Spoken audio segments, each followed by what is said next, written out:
G'day, guys. On the podcast today, we're going to be interviewing Rosie Nerney. She's a mother to four. She's a business owner, entrepreneur, genius network marketer with a very, very impressive business. And she's also a coach. Now, she's not a massive fan of the network marketing tag, but what she has achieved in that field has been pretty phenomenal. And her business team's probably got a valuation of around $10 million. So I think it's worthy to mention that and acknowledge her success there. So, obviously, with all these amazing things, Rosie, Rosemary, as I like to call you, but Rosie, to have all these things in your life, everything must have gone just and been pretty easy for you, right? Well, basically the complete opposite of that. So I grew up, as you know, with a mum and dad and a brother and sister, and I guess that looks fairly normal. But my parents split up when I was 14, and that was just kind of the beginning of everything spiraling downhill kind of fast for me. Wrong crowd, kicked out of home, eventually went back, moved out of home, taking care of myself, hanging out with all the wrong people, doing drugs, eating really unhealthily, binge drinking, and then thinking, I know what I need. If I just get married and have kids, then everything is going to be better for me. Everything's going to be better. I'll have my own family. I'll have all that love. I can love my kids. It'll be amazing. So I'm very good at achieving what I set my mind to. I was married at 21 and had my first baby at 23 and my second at 24, and was like, why aren't I happy? Why? I had married someone who had a big problem with addiction, and the relationship was extremely toxic. And so by the age of 26, I had achieved my worst case scenario, like the world is over for me, which was divorced, single parent, flat broke. So it's kind of funny when the worst thing that you deem possible happens to you and you survive it. It's kind of like, oh, well, maybe I can do other things too.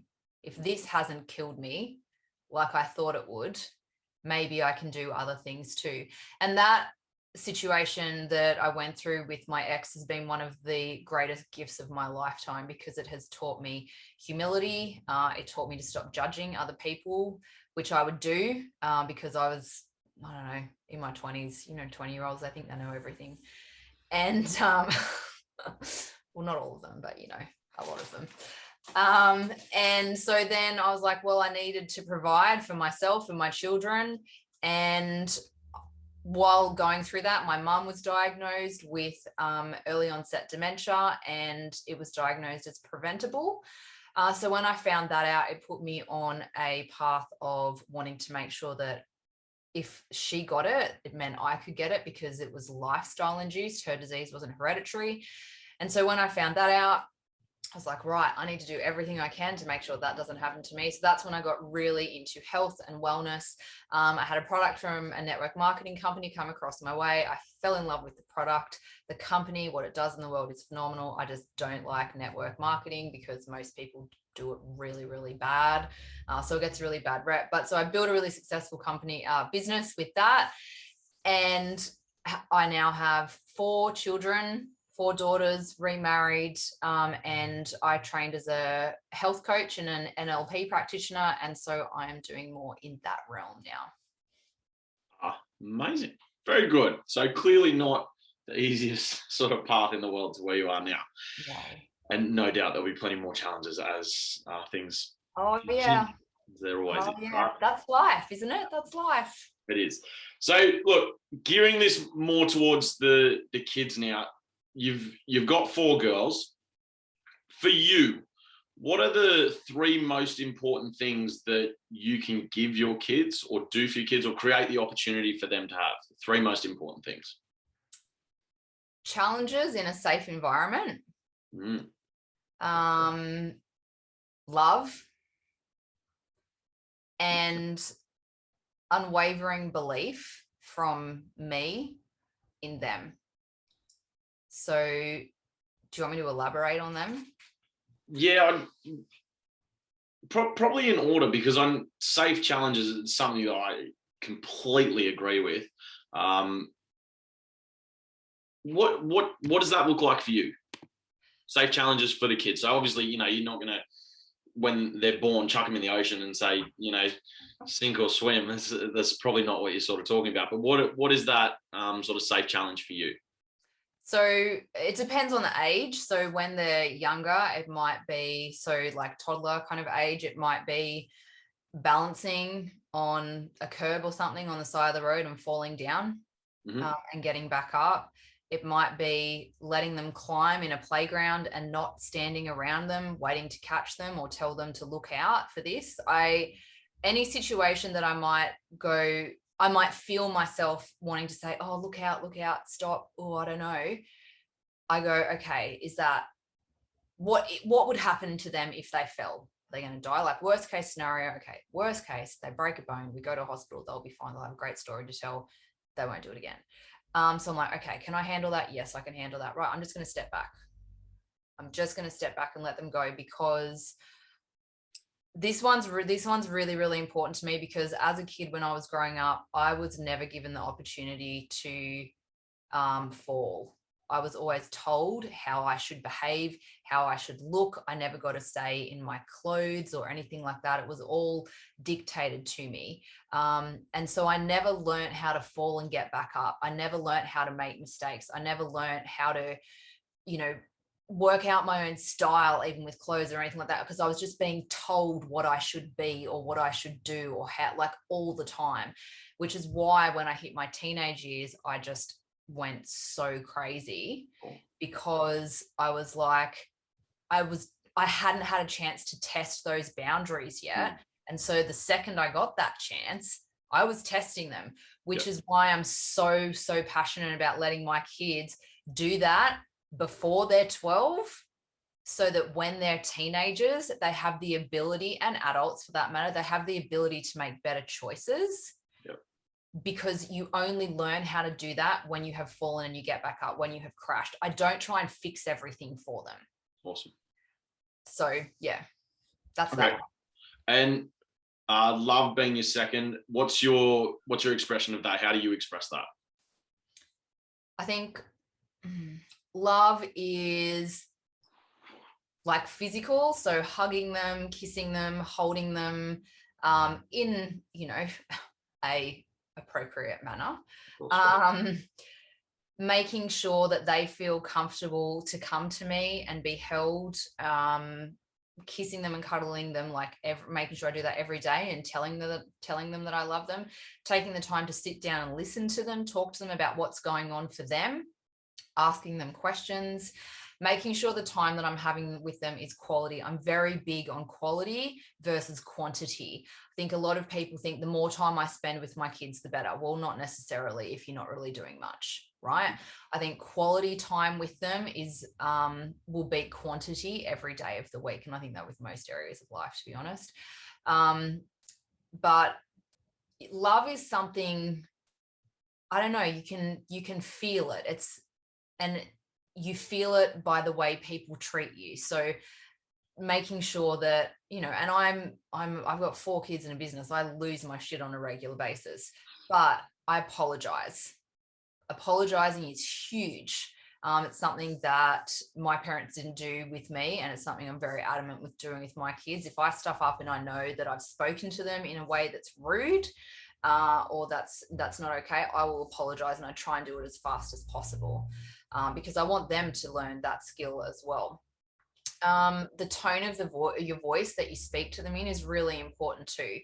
I've read a lot of Brené Brown books, and she's very big on teaching the difference between shame and guilt. And shaming is something that happens so often, and it is the most toxic thing you can do to a child. So I'm very, very aware of that, and like to make sure that I'm constantly talking about the behavior versus the person. So if something is going on, I'm like, and like my eldest daughter, for example, she might say, oh, I'm just so dumb, I just can't get it. I'm like, okay, no, you are not dumb, because dumb people can't walk and talk and play sport like you do. That's not, like, you can't be dumb and then be able to do all that stuff. Okay, that doesn't work. You are not dumb. The choice you made wasn't great. the choice you made or the approach or how frustrated you got, that wasn't great. But you, because you're amazing, have the ability to make a different choice. Oh. And so when you focus on them still being amazing, no matter what they're doing, of course they're going to feel loved. So I'm very big on that. And also, I know you're an avid follower, or maybe not anymore, but of Gary Vee. And he's a massive entrepreneur in the States, and he doesn't share his personal life very much at all on his socials. But not long ago, he shared I think it was Mother's Day, and he shared a video of his mum, and it was the first time he was like, "You're the most famous unseen mum ever" on social media. And he said, "Mum, what would you recommend all the other parents out there doing to help their kids be successful like I have?" And the way she looked at him like her 50-year-old son, right? She looked at him and she just put her hands on him and she said, "Just love them." She said, "I love him. I just love him so much. Just love them." And you could see it. You could see and feel how much she loved him. And I was like looking at him, I was like, no wonder you are so successful. You have a mother he was an immigrant, so firm. There would have been firm boundary, discipline, all that kind of stuff. But there was so much love. And when children feel that love unconditionally, I think they believe in their self and their ability to do anything. And they also know that if something goes wrong, they have a soft place to fall as well. One of the things that you said there, and I'll ask this question. Love. Make sure you're loving them. I'm assuming as they are, and not trying to sort of change them, mold them to fit what you think they should be. Does that mean when you're talking about Gary Vee, obviously there was a discipline aspect. Does that mean by loving them that you let them do whatever they want to do? No, that's not loving them. What would you say that is? Lazy parenting. Okay, cool. Because when you love someone, like look, and I'm not comparing children to animals, right? But I'm going to use this as an analogy, like a dog, right? You love your dog, right? The dog just wants to run and roam. And if it's like our dog, it just wants to wee on everything and like chase and play with other dogs. If I loved him, if loving him and just letting him go and do all that kind of stuff, he would be a menace and he would run away and I wouldn't have him anymore, right? Boundaries are love because they show you where the risk is, I guess, of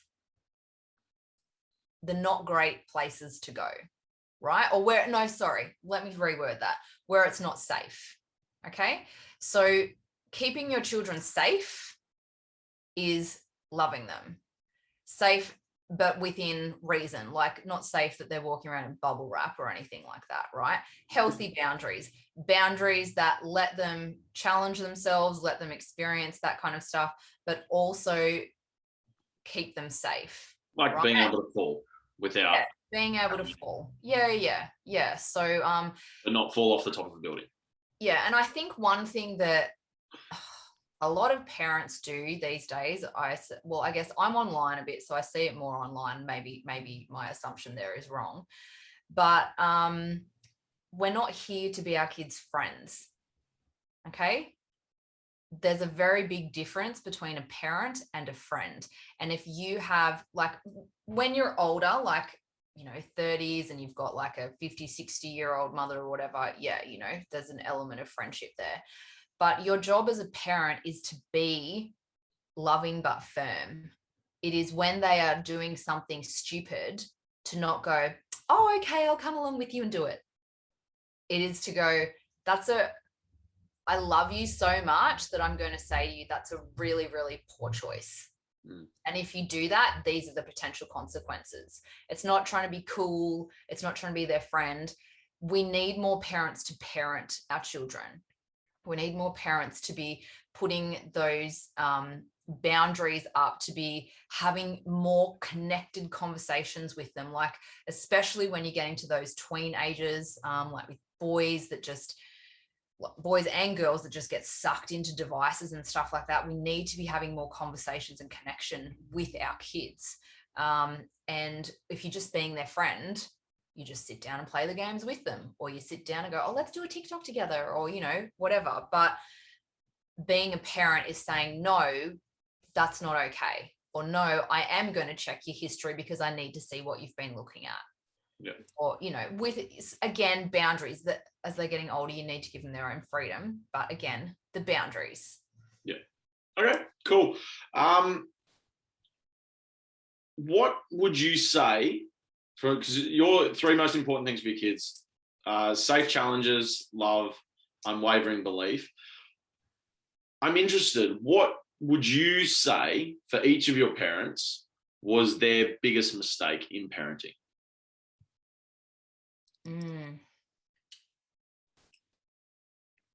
My dad would be, I don't feel like he believed in me. Okay. I don't feel like it was like nothing I did was ever good enough. And whereas I feel like if you believe in your children, it doesn't matter what they do, it will always be good enough because you believe in their ability to be amazing. And to do whatever makes them happy and makes their world amazing. So it doesn't have to be your version of amazing, but you believe in them enough to create a life that is amazing for them. No, there's multiple things I would say with my dad, but that's probably the first one that came into my mind. My mum, biggest mistake was stopping parenting me and using me like a friend or an on-call counselor. Mum was very isolated. She didn't have a lot of people to talk to, and she was going through a lot of stuff, which, like I can totally empathize with it now as a woman.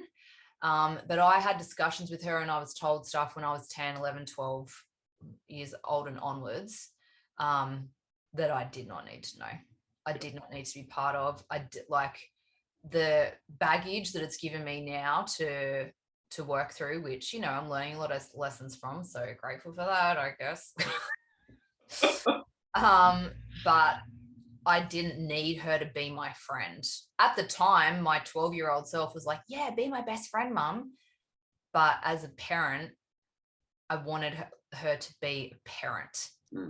And she really blurred that boundary, and it caused me a lot of grief and has given me the opportunity for a lot of growth. We love growth. We love growth. What were their best successes, I guess, as parents? Best successes? Dad would be his work ethic and drive that he gave us. He was always very big on when you do a job, you do it properly, how we show up for our work. He was very firm with that kind of stuff, and I'm really glad that he was. He was always after perfection, which I didn't achieve most of the time, but the drive and the push, like coaching, I guess. Remember when I was in sport and stuff like that, he was really good at like pushing me and pointing, like giving me feedback of where I needed to work on and stuff like that. So that was good. He could have balanced it out with a bit of you're doing a good job. Rather than just constantly giving me feedback on where I need to improve, but like he was good. Mum was just love. She loved, I know what unconditional love is because of my mum. She never closed the door.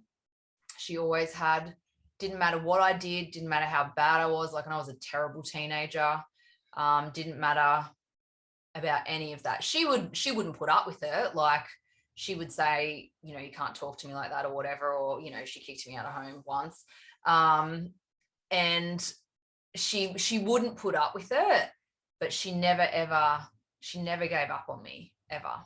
She was always like, every time I saw her, I could just see it and feel it in her eyes. It was just love, no matter what. And yeah, that was the greatest gift that she gave me. Beautiful. Okay, cool. Seems pretty clear where you've found your three things that are most important. There's a blend between those, which is interesting, but really cool. You as a mum, what do you find to be your biggest struggle?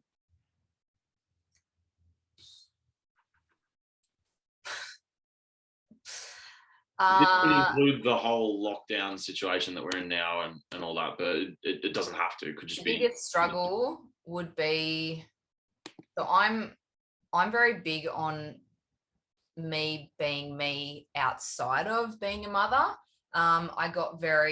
When I had my first two kids, I defined myself very much as a mother and as a wife and, you know, this family. And then when all that fell apart, I was like, I had to find something else that was me.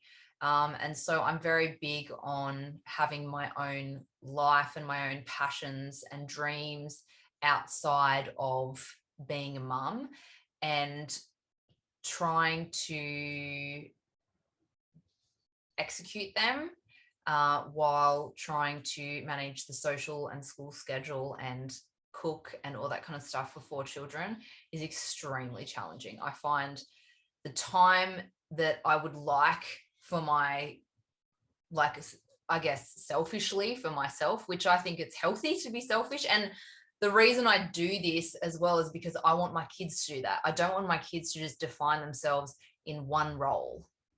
I want them to look at all the things that light them up and make sure that they're doing what they can to have all of them in their life. I think it's really, really healthy, reflecting on what I saw with my parents with that too. So yeah, I would just say struggling to be me outside of being a mum and all that kind of stuff with them. But then, yeah, also like in mumland, there's just so much judgment and stuff like that from other mothers out there. They all say they don't, but they do. And so I have probably had trouble, because I'm like, I don't know if you can kind of get the gist of me. For those listening, I'm like a straight shooter. I just call it how it is. I don't do fluff. I like real relationships and connections. I'm not really interested in small talk. I find it very boring. So trying to have conversations with people that like small talk, I like really struggle with. So I haven't made a lot of like mum friends that you know, like most of my friends, we're all like-minded, which I think is important anyway. But yeah, I struggle in the mum world. Yeah, I struggle with that and trying to be myself and still be the best mum that I can be for my kids too. Just the word balance gets thrown around a lot, but there is no such thing as balance. I 100% agree with that. I think that's an absolute facade. Yeah. And it's like that idea of shooting for perfection, but perfection never exists. Yeah, and I think this idea of balance too, it causes so much grief for so many families and so many, especially mums, because we're like, I just want to get the balance. And it's like, there's no balance. It's just, how can I manage the chaos today? That's it. Like, it's constant seesaw. Yeah, there's no balance, and that word has caused a lot of problems for a lot of people. It really affects self-worth. Yeah, I agree with that. One thing you said there that I'd like to sort of touch on a little bit more. It's healthy to be selfish. Now, I know, having worked with a lot of mums myself, one of the things that they struggle with is identity. Outside of being a mum, when the kids grow up, or you know, for yourself, if you tied that to previous marriage and being a wife, and then that's all gone all of a sudden. I know for men, that identity thing very, very historically anyways, and still majoritively today, is very strongly tied to their job and their career. And then, you know, one day that might go and then they lose themselves and they don't know what to do from there. So healthy to be selfish. Can you explain that a little bit more? Because I know a lot of mums get really down on themselves because they're actually taking time out of their life to do something for them, even if it's like half an hour a day, to go and do some training, or to go and, I don't know, what do? Get nails done and pedicures and that stuff. Like, Yeah, not my thing, but I know that's important for chicks to go and do. And but heaps of mums can have massive guilt over doing that sort of stuff. And you're saying being selfish is healthy. Can you expand on that? Okay, so bit of background. My first 2 children, I had very severe postnatal depression with, and I spent my whole time defining myself as a mother. So I was cooking, I was cleaning, I was taking my children to the parks, I was doing all the things that I deemed a mother did. And I was depressed, I was burnt out, I was like suicidal at one point. I was just the worst I had ever been at that point in my life. And I was seeing a postnatal psychologist, and she gave me this concept that really helped with me. And she said she had a jug of water and she had all these cups in front of her. And she was like, okay, so we've got a cup for our kids, we've got a cup for our husband, we've got a cup for cleaning the house, we've got a cup for, you know, all the things in your life. And so she was like, the jug, she's like, this is you, you're the jug. Let's pour into each thing. And so we poured the water into each of the cup, and she was like, okay, now what are you going to do? And I was like, what? And she said, well, the jug's empty. So now what are you going to do? And I was like, what do you mean? And she said, well, how are you going to give more? And I said, well, I can't because the jug's empty. And she said, exactly. She said, you can't give what you don't have. If you don't have energy, if you don't have happiness, if you haven't had rest, if your body isn't in good health, all that kind of stuff, you can't give that to the people you love.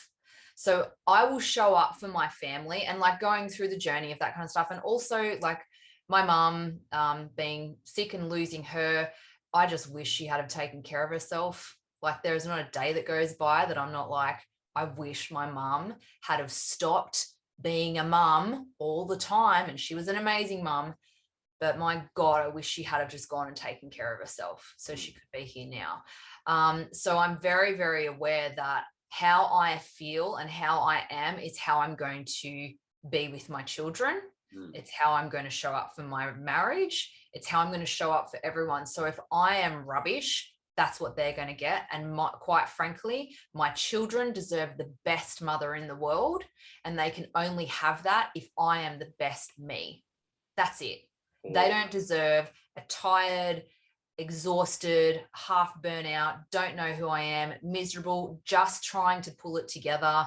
Like my older 2 had that. That's the mum they had, because I was trying to do all the things except give them the healthiest, best version of me.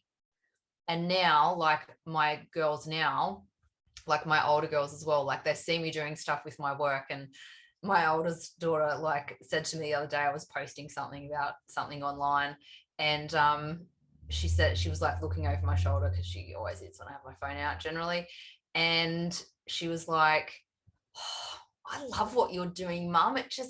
I'm so proud that you're my mum and like what you do. And she had like, when she was at school, she had this like little girl at school that was just being really, really nasty to her. And this girl's mum had a problem with her and me as well. I didn't know. I've met the mum like twice or whatever, but anyway, she hated me. This is what I mean about mum land, right? I don't know, whatever. This mum hated me. And this mum had made a comment to her daughter, which her daughter had transferred to my daughter, and said, oh, what did she say? She said, oh, she's just exactly like her mother. And then my daughter said, when she got it relayed to her, she said, well, my mum's awesome, so that's great. Classic. I love that I am setting that example for them, and that we talk about, you know, the amazing life they're going to have. And when they're older, we're like, I say, you know, I'll come and visit you and make sure you've got a room for me at your house. And they talk about all the amazing things that they're going to do. And they're getting all of that because I'm doing it. And that's the mother that they deserve. So that's the mother I work at being every single day. And if I'm not selfish, and if I don't give myself time, energy, and care, they don't get the best mum, and that's what they deserve. And I plan on being around for a very long time to be with them. And so that's why I prioritize me, my well-being and my health all the time, because I'm doing it for me, but I really, really am doing it for them. Amazing. Very, very cool. I like it. That was very, very well said. Cool. All right. Given the situation we're in, right, with governments telling us what we're allowed to do and not to do, I don't think I need to touch on the parents thing. Obviously, it's very important, regardless of what authorities or whatever are telling you to do. You still need to be taking care of yourself to show up as your best. If you believe your kids deserve that version, then that would be the choice that you make. If you don't, that's fine. You can have different beliefs, and everyone's entitled to their belief, and that's cool. For kids, though, given the situation that we're in, and I know you've been traveling for a fair bit of it, but I also know that you've experienced bits of it here and there. Going through these sort of things, when kids are locked inside, kids are, I don't know, getting upset, getting overwhelmed. They'll hear their parents say one thing at home, they're hearing something on TV, they're hearing friends say this, and they're dealing with all this sort of stuff going on in their head. How important, in your opinion, is mental health for kids, and how do you go about helping your kids handle that and deal with it?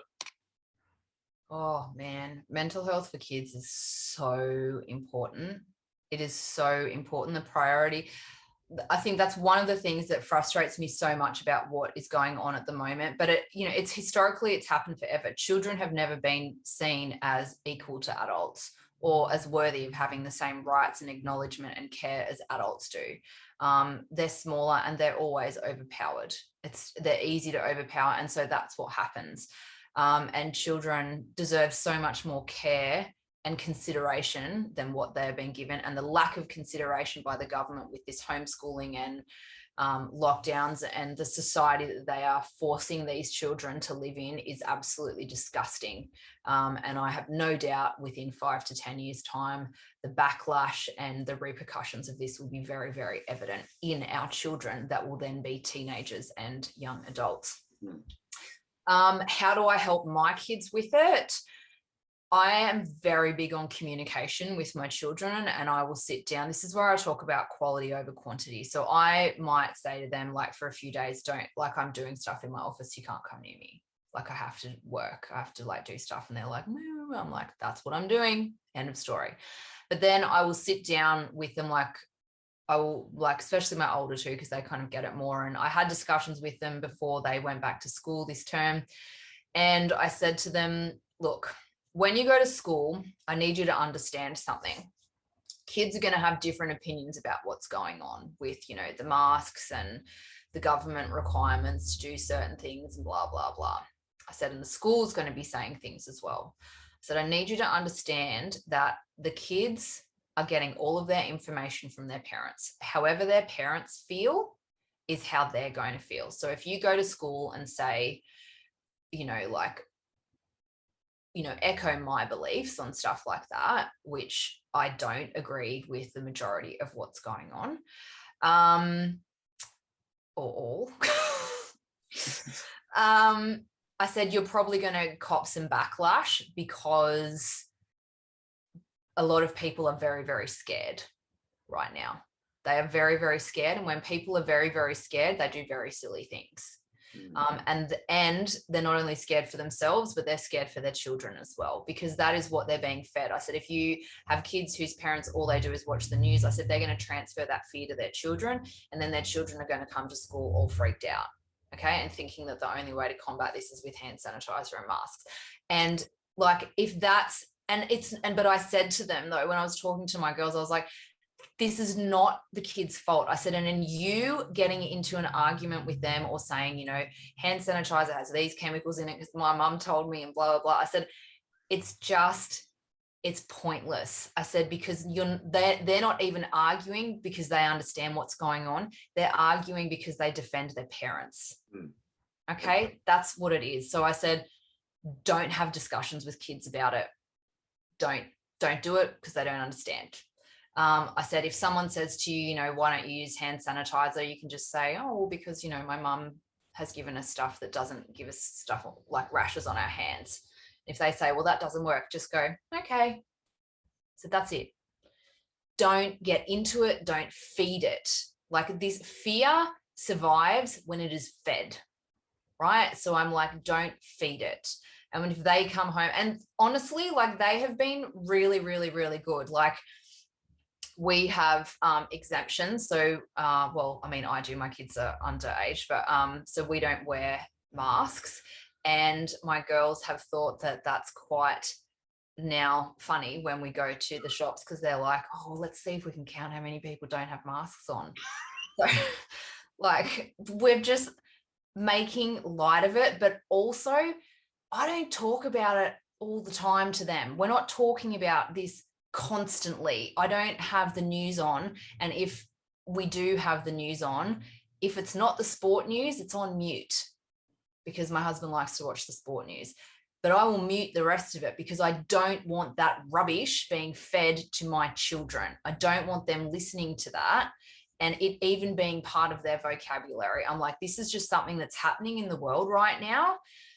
We can't control anything that's happening outside of us, right? And I'm very, very big on that. Like, we can't control it. We can't control, what the government's going to say. We can't control what the school's going to do. We can't control what other kids are going to come and do. And if they're going to be like, oh, whatever, masked up or sanitized or whatever, right? We can only control ourselves. So what can you do to help someone else feel better or help someone else feel safe? What can you do to help yourself feel better or safe? Like, I'm very big on taking personal responsibility and realizing what is within your control and what is not within your control. And I transfer that to my kids. And so when my eldest suffers from anxiety, and so I'm constantly doing this with her, I'm saying, like, if she's worrying about stuff, I'm like, okay, is this within your control? Can you actually do something to change the outcome? And if it's not, I'm like, okay, so if you actually can't do anything to change the outcome, what are you doing right now by continuing to tell yourself these stories over and over again when you literally can't change the outcome? She's like, just like, I ask a lot of questions and I try and get them reflecting back on themselves and their behavior and what is within their control and what's not within their control. And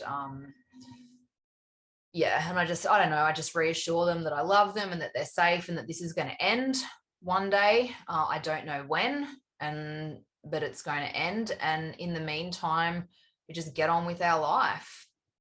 Like, we don't live in the city. We don't live in like Sydney or Melbourne. So we're in regional, so which thankfully isn't like majorly locked down, but there's still like people walking around thinking that they're going to be like shot dead or something like that with all the everything that they do. But I just, like, when the girls see stuff, because they see stuff and they notice and they're like, oh my gosh, mom, like, they've got like gloves and a face mask and a shield and like all this kind of stuff on. And I'm like, you know why? Because they're really scared. Because and I like try and lead them to a place of compassion as well. And because it's, human nature to judge others, and kids, when they're seeing stuff as well, they're like, oh my God, what's going on? What's going on? Like, everyone's like freaking out and wearing all this stuff. And I'm like, the more scared people are, the more they're going to like allow the government or whatever to like dictate to them what to do, because they just don't know what to do themselves. Yeah. Right. So, and I'm just like, okay, people that are really, really scared, they're going to be like shielding up. Right. But we can't control that. We can't control other people. So let's just be kind. And we've like, they've been around when I've copped it in relation to questioning about masks and stuff like that. And so they've seen really ugly behavior from other humans. And so I use that as an opportunity to say, now, see, that's not how you treat people. Do you think that was nice? Do you think that was kind? Do you think they spoke in a really nice way? No.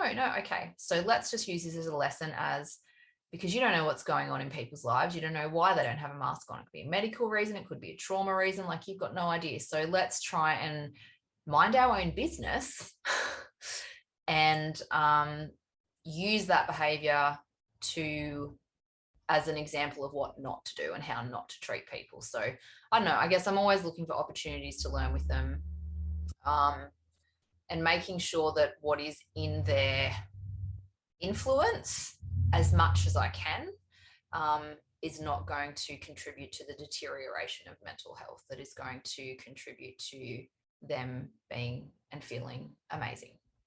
Awesome. Cool. Look, I know we've gone over already, but I thought that was good, and I thought there's some, particularly in that last part, when kids go to school or in those environments, how the kids are acting is a direct relation to how the parents are acting. And back to what you were saying before, where it's healthy to be selfish. If parents are taking that time up to fill their jug up and making sure that they can give those things, then chances are the kids are going to be a lot better when it comes to their mental health and how they're handling things as well. Yeah. So in summary, be selfish. Be selfish in a healthy way. Yes, definitely. Healthily selfish. Healthily selfish. I like it. That's a good one. I don't think I've heard that before. Well, I like to make words up, so. Yeah, no, look, and like it makes sense. It's kids always do a lot more of what you do than anything that you say. And I don't know one psychologist's book that I've read that doesn't support that. And I think you just look anecdotally, it's very obvious that the kids will act out a lot more of what their parents do than what they say. So I think focusing on yourself as a parent or as someone who's influencing kids in whatever way that you might be, to make sure that you're showing up as the best version so that that's what they get, I think that's bang on. And I agree with it 100%. So cool. Look, do you have any parting words for parents or maybe young kids that might be, interested in being a business owner or entrepreneur, or maybe even mums that are sort of looking or starting their journey into that sort of area? Delete the word balance from your vocabulary. That will help you a lot. And if what you're doing is not lighting you up, like on fire, that you're so passionate about it, don't bother, because you'll waste your time. It'll burn out. Make sure that whatever you're doing lights you up and you're so passionate about it, because when you have got a family to manage and children to connect with and all of that kind of stuff going on, the last thing you need is just something else to do.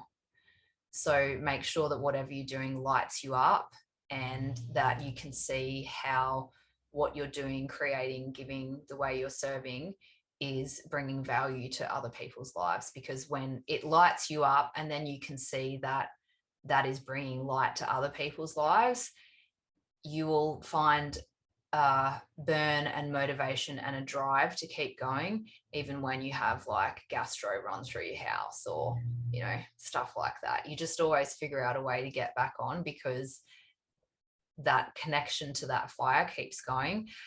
In saying that, I have suffered from adrenal fatigue because of the way I built my business as well. So be very mindful of self-care. This is another reason why I'm big on self-care and making sure you don't burn out, because if you're using your energy, sorry, this is a million things. If you're using your energy, always make sure you've got 10% leftover reserve, because you just never know what's going to come around the corner. And if you're at 100% capacity and you get something that comes around the corner, like an emotional freight train, and completely dismantles you, you will crash and burn like you can't even imagine. So always make sure that what you're doing, you've got a reserve, you've got at least got 10% reserve, so that if anything does happen, you'll be able to handle it. And if it doesn't, you will be healthy, well rested, and generally in a better mood. Awesome. Beautiful. All right. We'll leave it there for today, but thank you very much. If people want to follow your stuff or get in touch with you or find out more about what you do, where would they go? Instagram's my favorite social channel to hang out on. So it's just at Rosie Nerney, Nerney. I'll put a thing up on the video for that, so people can get to that nice and easy. And my website is www.rosienerney.com. I like to keep it simple for you and also so that I remember. Awesome. Beautiful. Nice and simple. All right. Thank you very much for your time. I hope you guys enjoyed that, and we'll leave that there for now. Thanks,